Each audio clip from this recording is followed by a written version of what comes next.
Las diosas de cada mujer, de Yin Shinoda Bolen, 13.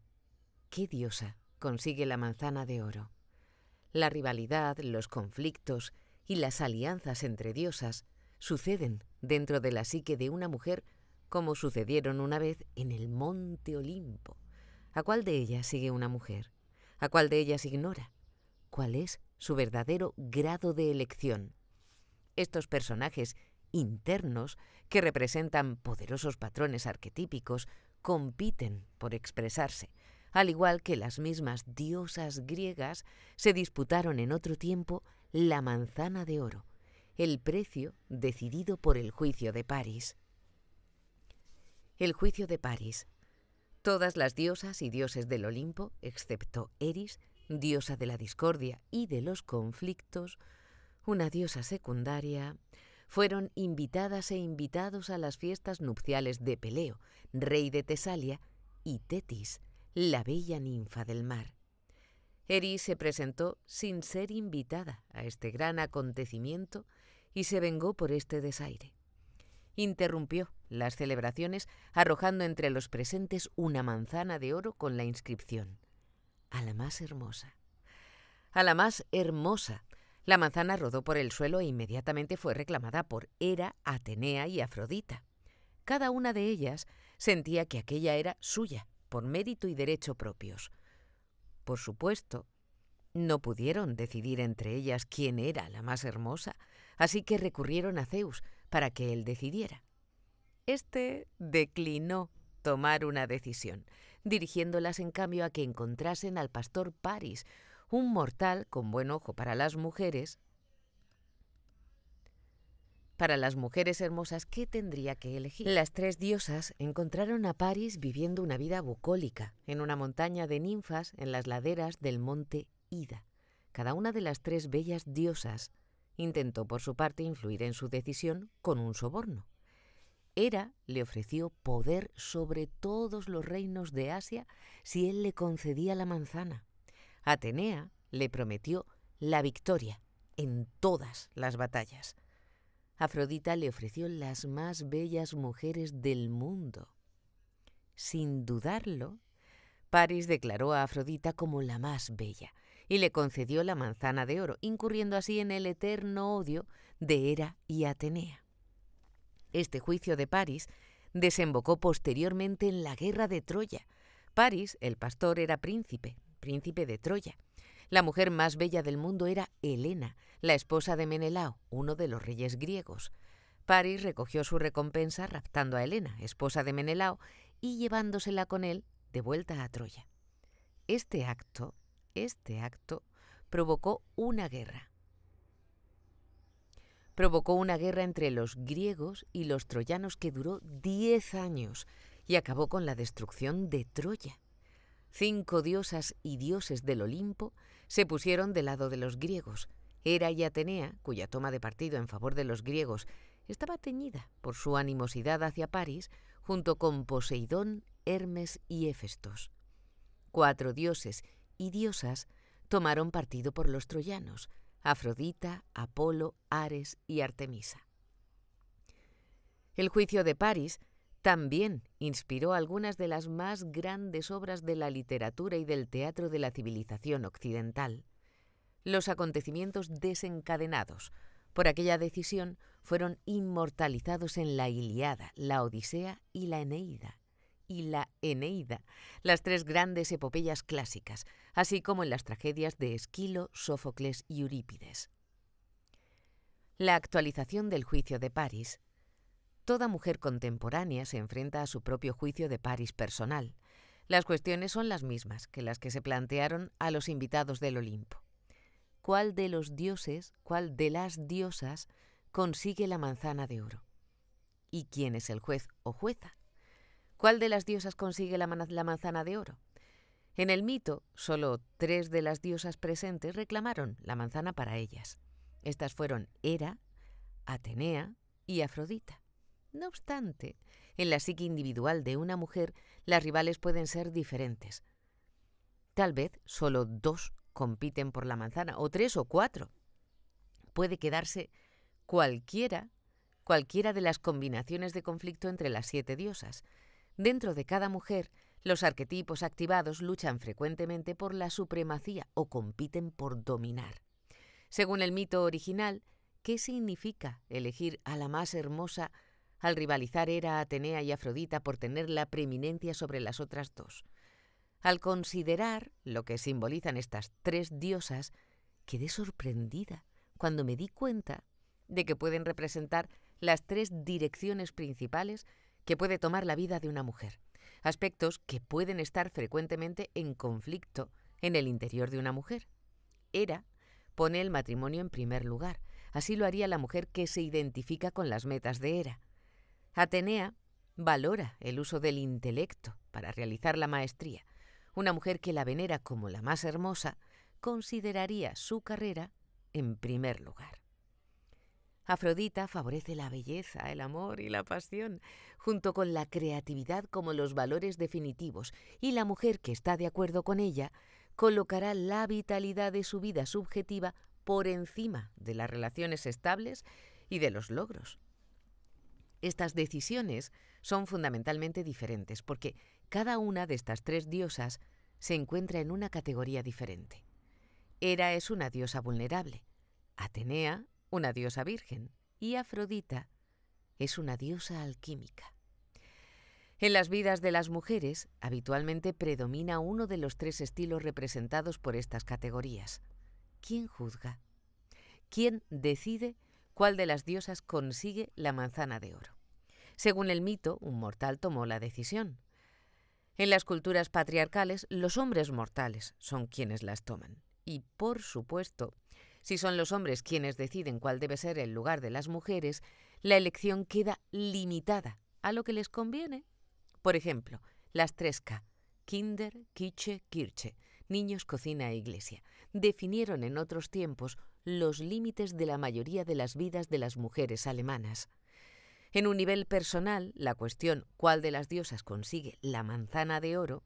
Describe una rivalidad que continúa hoy día, empezando con los padres y demás familiares y continuando con las profesoras, compañeras de clase, amigas, novios, maridos e incluso con los hijos.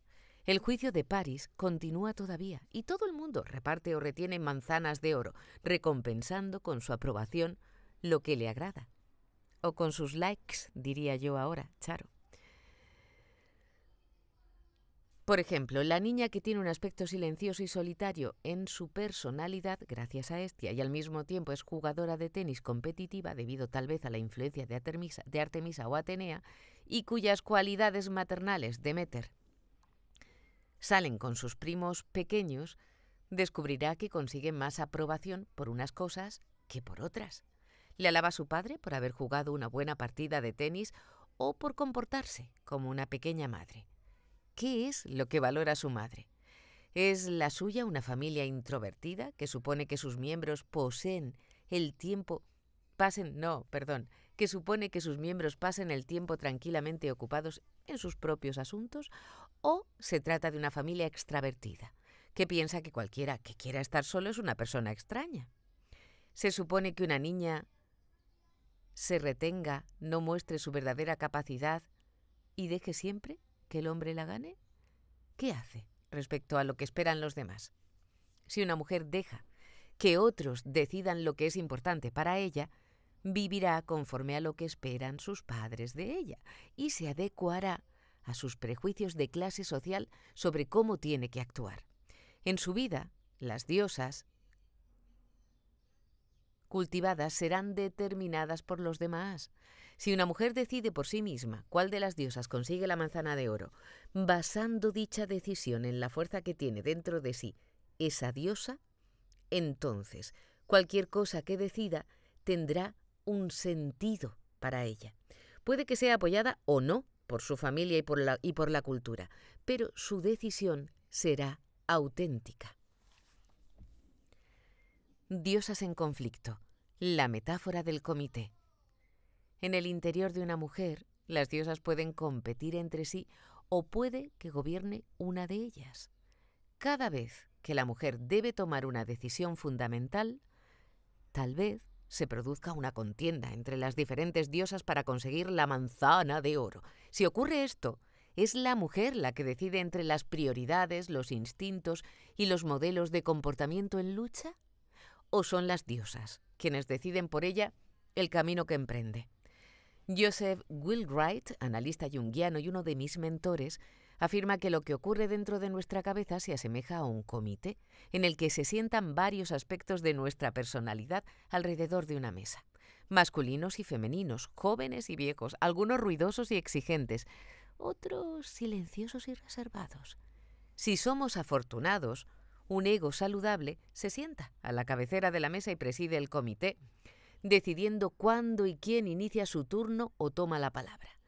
El presidente de un comité mantiene el orden al ser un participante y observador, al mismo tiempo que un ejecutivo eficaz, cualidades en común con un ego que funcione bien. Cuando el ego funciona adecuadamente, el resultado es un comportamiento apropiado. Presidir el comité no es una tarea fácil, especialmente cuando existen diosas dentro de cada mujer que exigen y reclaman el poder, a veces en abierto conflicto entre sí. Cuando el ego de una mujer no puede mantener el orden, el arquetipo de una de las diosas puede intervenir y dominar la personalidad. En ese caso, esa diosa gobierna metafóricamente a la mujer mortal, o puede producirse el equivalente interno a una guerra olímpica cuando entran en conflicto elementos arquetípicos igualmente poderosos. Cuando una persona se halla en medio de un conflicto interno, el resultado depende de cómo trabajen en colaboración los miembros del comité de esa persona concreta. Como todos los comités, el funcionamiento del grupo depende de su presidente y de sus miembros. ¿Quiénes son? ¿Hasta qué punto son enérgicos sus puntos de vista? ¿En qué medida es cooperativo o contencioso el proceso de grupo y qué grado de orden mantiene el presidente? El proceso armonioso. El ego funciona bien como presidente y todas las diosas tienen la oportunidad de ser oídas. La primera posibilidad es que exista un proceso armonioso, presidido por un ego que observa y que puede tomar decisiones claras basado en una información adecuada. El ego es consciente de los elementos constitutivos y de sus diferentes motivaciones y necesidades. Se escuchan todos los aspectos relevantes de la personalidad, se toma en consideración la realidad y se tolera la tensión. Como cada diosa expresa un instinto, valor o aspecto particular de la psique de una mujer, la totalidad de la personalidad, la extensión de lo que tiene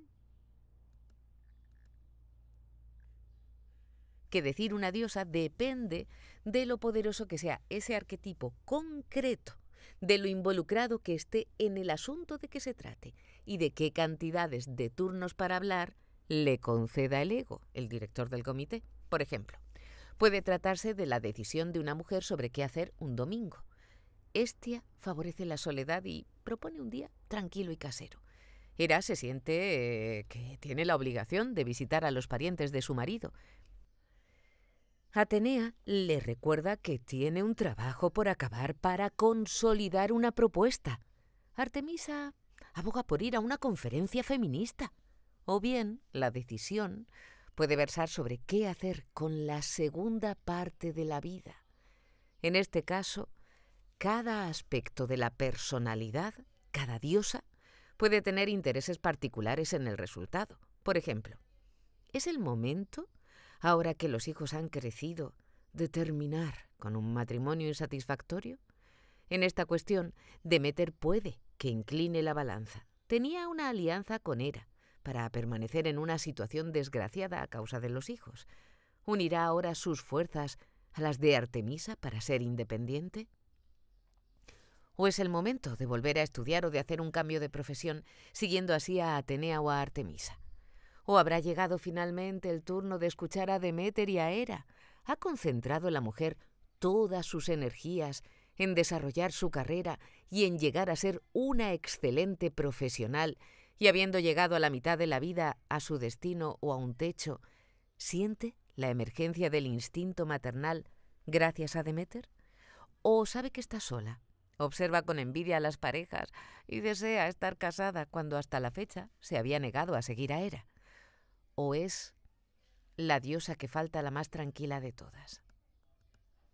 Ha llegado el turno de Hestia, cuando la mediana edad trae consigo una necesidad de reflexión y de búsqueda de valores espirituales. La mediana edad puede aportar una nueva configuración de las diosas o la nueva preeminencia de una de ellas. Este cambio de potencial sucede en cada una de las principales nuevas etapas de la vida: adolescencia, vida adulta, jubilación, menopausia, así como en la mediana edad. Cuando llega un tiempo de transición, si el ego está a cargo de un proceso armonioso, reflexivo y consciente, la mujer considera las prioridades, las lealtades, los valores y los factores de la realidad. No fuerza una resolución de las opciones en conflicto. La resolución llega después de que los problemas se han clarificado. Este proceso puede tomar 5 minutos cuando decide qué hacer un domingo, o puede tomar 5 años cuando lo que está considerando es un cambio fundamental de vida. Por ejemplo, he visto mujeres luchando durante años para resolver la cuestión de tener o no hijos. Estas mujeres se preguntan qué hacer con su instinto maternal y qué hacer con su profesión. ¿Y qué debe hacer si su marido y ella están en desacuerdo? Si uno de los dos quiere un niño y el otro no.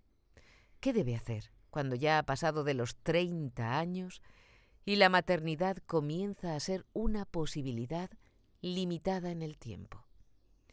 Todas estas cuestiones invadieron a la artista Georgia O'Keeffe, que nunca tuvo un hijo. Por la biografía de Laura Leslie, sabemos que O'Keeffe había sentido desde su infancia un impulso interno de ser artista. También sabemos que cuando tenía unos 25 años confió a una amiga: voy a tener un hijo. En caso contrario, mi vida no será completa. Cuando la cuestión de los hijos era un problema fundamental, estaba profundamente enamorada de Alfred Stieglitz, con el que convivió primero y se casó después. Él era una de las fuerzas más influyentes del arte moderno. Su galería y sus opiniones sobre el arte y los artistas creaban la fama de estos. Stieglitz estaba convencido de que O'Keeffe no sería nunca madre, porque esto la desviaría de su pintura. 30 años mayor que ella y siendo ya padre de hijos mayores, Stieglitz tampoco quería volver a ser padre de nuevo. El conflicto dentro de ella y con él sobre la cuestión de los hijos, que empezó en 1918, continuó durante 5 años, aparentemente, y solo se resolvió después de que 2 acontecimientos inclinaron la balanza de un lado. En 1923 se exhibieron 100 de sus cuadros. Tal vez por primera vez tuvo la confirmación externa de que era posible realizar el sueño de ser una artista con éxito. El mismo año, la hija de Stieglitz dio a luz a un hijo y después cayó en una grave depresión posparto de la que nunca se recuperó totalmente. El interés por Stieglitz, por su relación y por su carrera como artista, alinearon muchas partes de O'Keeffe contra un fuerte instinto materno. Era Afrodita, Artemisa y Atenea se pusieron todas juntas en contra de Deméter. Aunque esta posición común de estas diosas, junto con las circunstancias, inclinaron la decisión de no tener un hijo, O'Keeffe tuvo que abandonar la posibilidad de ser madre sin sentirse por ello resentida.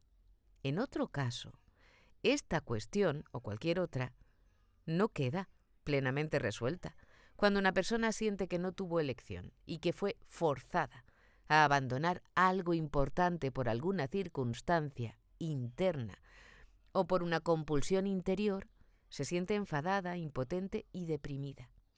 El resentimiento mina su vitalidad y le impide concentrarse por completo en lo que esté haciendo, por mucho sentido que tenga la tarea en cuestión. Para que O'Keeffe, o para cualquier mujer, pudiera experimentar la pérdida de algo importante y después sumergirse en un trabajo creativo, el ego tenía que ser algo más que un observador pasivo que pusiera de acuerdo la fuerza de decisión de los diferentes arquetipos. Tiene que asumir el resultado, Para hacerlo, una mujer ha de ser capaz de decir: veo lo que soy y cuáles son las circunstancias. Afirmo estas cualidades como parte de mí y acepto la realidad tal como es. Solo entonces puede liberarse la energía de un problema para ser usada en cualquier otra cosa. La ambivalencia de oscilar. El ego es ineficaz cuando diosas en competencia luchan por obtener el dominio. Aunque un proceso armonioso es la mejor resolución, por desgracia no es el único modo como puede solucionarse el conflicto interno. Si el ego se pone pasivamente del lado de cualquiera de las partes que temporalmente tienen el poder, de ello resulta un patrón de comportamiento oscilante, cuando primero gana una parte y obtiene lo que quiere y después la otra. Por ejemplo, una mujer casada puede estar muy indecisa respecto a terminar con una relación, sabiendo que si no acaba con ella será el fin de su matrimonio. Puede que sienta que su conflicto interno es irresoluble e inacabable, como pareció en otro tiempo la guerra de Troya. Una mujer con un ego ineficaz termina repetidamente una relación sentimental para volver a ser arrastrada a ella una y otra vez. La guerra de Troya es una metáfora adecuada para describir esta situación. Helena, el premio por el que se luchaba, era como un ego pasivo en medio de un conflicto matrimonial y amoroso. Un ego pasivo es retenido como rehén, como posesión, primero de una parte y después de otra. Las fuerzas griegas intentaban devolver a Helena a su marido. De su parte se encontraban los defensores del matrimonio. La principal fue Hera, diosa del matrimonio, que insistió en que continuase la lucha hasta que Troya fue destruida y Helena devuelta a su marido, Menelao. También, ayudando a los griegos, estuvo Hefestos, dios de la forja, que hizo la armadura para Aquiles. La simpatía de Hefestos por la posición griega es comprensible, puesto que era el marido engañado de Afrodita. Otro de los aliados de los griegos fue Poseidón, el dios patriarcal que vivía bajo el mar. También Atenea, defensora de los derechos del patriarcado, se puso naturalmente del lado del marido legal. Estos dioses y diosas del Olimpo representan actitudes dentro de la mujer que actúan en ella para conservar el matrimonio. Consideraban el matrimonio como una promesa sagrada y como una institución legal, convencidos de que la esposa es una posesión del marido, por lo que sintieron simpatía por Menelao. Afrodita, diosa del amor y ganadora de la manzana de oro, se puso, por supuesto, del lado de Troya. Es interesante también lo que hicieron Artemisa y Apolo, los gemelos andróginos que pueden simbolizar los roles no estereotipados de los hombres y de las mujeres y que son posibles únicamente cuando se desafía el poder del patriarcado. El cuarto dios del Olimpo que tomó posición en favor de Troya fue Ares, dios de la guerra, que al igual que París, hacía el amor con la esposa de otro hombre. Ares era el amante de Afrodita. Estas y estos cuatro dioses y diosas del Olimpo representan elementos o actitudes en la psique de una mujer que suelen tomar parte en una relación sentimental. Representan la pasión sexual y el amor, representan la autonomía y la insistencia en que su sexualidad le pertenece y no es una posesión del matrimonio ni de su marido. Estos cuatro se rebelan contra los papeles tradicionales y son impulsivos. De esta manera, unen sus fuerzas en una aventura sentimental que puede considerarse como una declaración de guerra contra su marido. Si el ego de una mujer se pone pasivamente del lado del ganador momentáneo del conflicto amoroso y de la competición externa por conseguirla, ella oscilará de uno a otro de los dos hombres del triángulo. Esta ambivalencia perjudica a ambas relaciones y a todas las personas involucradas. El comité caótico. El ego queda sobrepasado por las diosas en conflicto. Cuando surgen feroces conflictos en la psique de una mujer y el ego no puede mantener el orden, ni siquiera es posible que pueda empezar un proceso armonioso.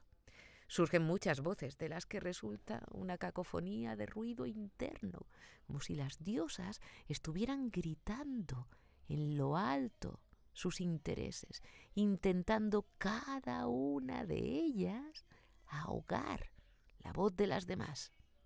El ego de una mujer no puede distinguir lo que está diciendo cada voz dentro de ella, mientras crece internamente una gran presión. La mujer en la que se produce este caos se siente confusa y presionada a hacer algo, en un momento en el que no puede mantener una claridad de pensamiento. Una vez tuve una paciente de unos 45 años en la que irrumpió este comité caótico y que estaba a punto de dejar a su marido. No sabía, no había otro hombre, y se trataba de un matrimonio que otros idealizaban. Mientras fue ella sola la que consideraba separarse, podía oír los muchos puntos de vista que competían entre sí de una manera más o menos racional. Pero cuando le dijo a su marido lo que estaba reflexionando y dejó de sopesar cada aspecto de la cuestión, estalló el caos interno. Decía que se sentía como si tuviera una lavadora funcionando dentro de mi cabeza o como si estuviera dentro de ella. Aspectos de sí misma reaccionaban alarmados y atemorizados a lo que constituía una decisión auténtica, aunque llena de riesgos. Por un tiempo estuvo inmovilizada. Su ego estuvo temporalmente abrumado, pero más que abandonar y volver hacia atrás, se agarró a la necesidad de poner las cosas en claro y permaneció con algunas amigas hasta que llegó a tener cierta claridad. Poco a poco, su ego recuperó su posición habitual y escuchó las voces de alarma y de miedo. Al final, dejó a su marido. Un año más tarde, por fin estuvo segura de haber tomado la decisión adecuada. En tal situación es útil hablar a alguien de los miedos e impulsos conflictivos o escribirlos para empezar el proceso de aclarar las posibles soluciones en lucha. Cuando se descompone en preocupaciones diferentes una aglomeración de problemas, puede que el ego no se sienta abrumado. El comité caótico es con frecuencia algo temporal, un corto lapso que sigue a una reacción caótica inicial a algo que se percibe como nuevo y amenazador. Poco después, el ego restaura el orden. Sin embargo, si no lo hace, el caos mental puede llevar a que se produzca un derrumbamiento psicológico. El espíritu continúa lleno de emociones, pensamientos e imágenes que compiten entre sí. Se hace imposible pensar de manera lógica y la persona deja de funcionar. Miembros favorecidos y miembros censurados del comité. El presidente, con una actitud parcial, favorece a algunas diosas y se niega a reconocer a otras. Como presidente, un ego con una actitud parcial reconoce únicamente a ciertos miembros favorecidos del comité, silencia a otros que expresan necesidades, sentimientos o puntos de vista que considera inaceptables, no permitiendo que se expresen. Censura todo lo que no quiere mirar o escuchar, de manera que en la superficie no parece que exista conflicto alguno. Algunas diosas, o incluso una sola, mantienen a veces el estatus de diosa favorecida, predominando entonces sus puntos de vista. Estas son las diosas con las que se identifica el ego. Mientras tanto, se suprimen o reprimen la perspectiva y las prioridades de las diosas desfavorecidas. Pueden ser acalladas o incluso ni siquiera estar presentes en el comité. Su influencia se siente fuera de la sala de reuniones del comité, fuera de la conciencia. Acciones, síntomas psicosomáticos y ciertos estados de humor pueden ser expresiones de estas diosas censuradas. Reaccionar de manera pasiva es una conducta inconscientemente motivada que reduce la tensión creada por los sentimientos conflictivos. Por ejemplo, una mujer casada, Bárbara, se siente resentida porque Susana, la hermana de su marido, presupone que siempre puede conseguir que ella la lleve en coche. Bárbara no puede decir que no sin sentirse egoísta y culpable, y no puede enfadarse, porque el enfado es algo inaceptable. Así, su ego, actuando como presidente, se pone del lado de Hera y de Deméter, las diosas que insisten en que sea una buena esposa y que cuide de los familiares de su marido y en que sea una persona siempre dando a los demás y cuidando de ellos. Se va acumulando así una tensión interna que ella descarga reaccionando de manera pasiva. Bárbara olvida la cita para recoger a Susana. Enfrentarse a Susana de manera deliberada habría sido un comportamiento muy hostil, algo que Artemisa o Atenea podrían defender que hiciera. incluso a propósito. Sin embargo, mediante el olvido, Bárbara expresa su hostilidad y disuade a Susana de su hábito. Pero Bárbara todavía es inocente respecto a su propio enfado y a su afirmación de independencia. Una de mis pacientes proporcionaba otro ejemplo más significativo de reaccionar de manera pasiva. Tenía que acudir a un ensayo para un papel secundario de una importante película. El director la había visto y había pensado que ella podría ser perfecta para ese papel, así que le había pedido que lo intentase. Se trataba de una gran oportunidad. Esta actriz de 30 años era miembro de una pequeña compañía de teatro y vivía con su director. Vivía y bebía con su director. Durante 3 años habían tenido una relación de rupturas y reconciliaciones.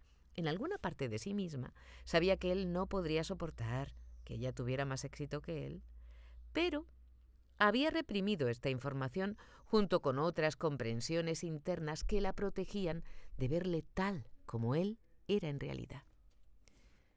Cuando llegó la oportunidad de participar en aquella película, se preparó para el ensayo. Ensayó hasta el último minuto y llegó a estar tan absorta que perdió la conciencia del tiempo. Falló a la cita. Así expresó su ambivalencia, aunque deseaba aquel papel y conscientemente hizo todos los esfuerzos posibles por conseguirlo.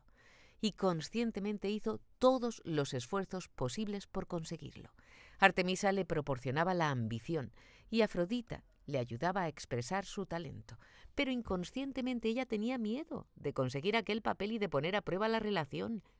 Hera había puesto en primer lugar la relación y Deméter protegía al hombre de sentirse amenazado o inadecuado. Su decisión de no presentarse a desempeñar aquel papel fue tomada fuera del campo de la conciencia. Los síntomas psicosomáticos pueden ser expresiones de diosas censuradas. Por ejemplo, la mujer independiente que tiene cualidades de Atenea, que nunca pide ayuda ni parece necesitar de nadie, puede crearse úlceras o ataques de asma. Tal vez ese sea el único camino que su ego puede permitir a la Perséfone dependiente de conseguir algo de atención y cuidados maternales. O el tipo de mujer madre tierra, que lo da todo, puede llegar a tener hipertensión lábil. Su presión sanguínea se dispara hacia arriba, a partir de las constantes normales, normalmente cuando ella se comporta de una manera especialmente generosa, aunque puede no tener suficientes elementos de Artemisa para permanecer centrada en sus propias prioridades, siente tensión y resentimiento cuando con tanta prontitud pone las necesidades de los demás en primer lugar. Ciertos estados de humor pueden revelar también la existencia de diosas censuradas. La actitud distante en la que cae una mujer felizmente casada cuando oye noticias de amigas que tomaron caminos diferentes puede representar las emociones de ciertas diosas vírgenes, esa vaga insatisfacción sentida por la mujer profesional cuando tiene el periodo podría ser debida a una Deméter insatisfecha. El cambio de engranaje. Cuando varias diosas se turnan, las mujeres se describen a sí mismas a menudo como que son más de una sola persona, cuando varias diosas se turnan en poseer la influencia dominante. Por ejemplo, Caroline vende más de $1 millón al año en seguros, se ocupa de miles de detalles y va activamente en búsqueda de clientes. En el trabajo es una mezcla eficiente de Atenea y de Artemisa. En casa, la tigresa de los negocios se convierte en una solitaria gatita que se pasea tranquilamente por la casa y el jardín como una introvertida estia disfrutando de la soledad. Leslie es la persona que tiene las ideas en su agencia de publicidad. Sus presentaciones son brillantes, su creatividad y su capacidad de persuasión hacen de ella una persona muy eficaz. Es una mezcla dinámica de Artemisa y de Afrodita, que fácilmente se transforma en una Perséfone complaciente cuando está con su marido. Ambas mujeres son conscientes de que se comportan como dos personas diferentes cuando cambian de engranaje y van de una faceta de su personalidad a otra. Los cambios diarios son naturalmente perfectos para ellas. En cada situación se sienten auténticas consigo mismas o con las diosas que se turnan en expresarse en ellas. Conociendo los cambios que se producen en sus personalidades, las decisiones psicológicas tipo una cosa u otra confunden o divierten a muchas mujeres que son muy conscientes de que las respuestas dependen de cómo se sientan. Tanto si describen las reacciones de su yo laboral como las de su yo doméstico, la madre o la artista en ellas, el cómo reaccionan cuando están solas o cuando están en pareja influirá en sus respuestas. Muchas veces las respuestas y, por lo tanto, el perfil de la personalidad parecen depender de qué diosa de la mujer esté siendo examinada. Como señalaba una psicóloga, soy muy extravertida en una fiesta y no se trata solo de que me ponga una máscara o una cara de fiesta. Se trata de mí misma disfrutando. Pero si me vieseis cuando estoy investigando, soy una persona muy diferente. En una situación es una Afrodita burbujeante, extravertida, emocionalmente abierta y sensual. En la otra es una Atenea cuidadosa, llevando a cabo de manera meticulosa un proyecto que ella ha planificado y del que tiene que reunir pruebas para verificarlo. Cuando existe un arquetipo principal de diosa que domina la personalidad de una mujer, sus tests de tipo psicológico suelen concordar con la teoría junguiana. Será consecuentemente o bien extravertida, reaccionando directamente a los acontecimientos externos y a la gente, o bien introvertida, respondiendo a las impresiones internas que tiene. Utilizará el pensamiento, sopesando las consideraciones racionales, o los sentimientos, sopesando los valores, para evaluar a las personas y las situaciones, y confiará en la información obtenida a través de los 5 sentidos, o bien en la intuición. A veces solo una de las 4 funciones, pensamiento, sentimiento, sensación e intuición, está bien desarrollado. Cuando existen 2 o más arquetipos de diosas dominantes, una mujer no se ajusta forzosamente a un arquetipo psicológico. Puede ser introvertida y extravertida, dependiendo de las circunstancias y de la diosa que prevalezca. Una Artemisa o una Deméter extravertidas pueden obtener la manzana de oro en una situación, pero pasar a ser la Hestia o la Perséfone introvertidas en otra.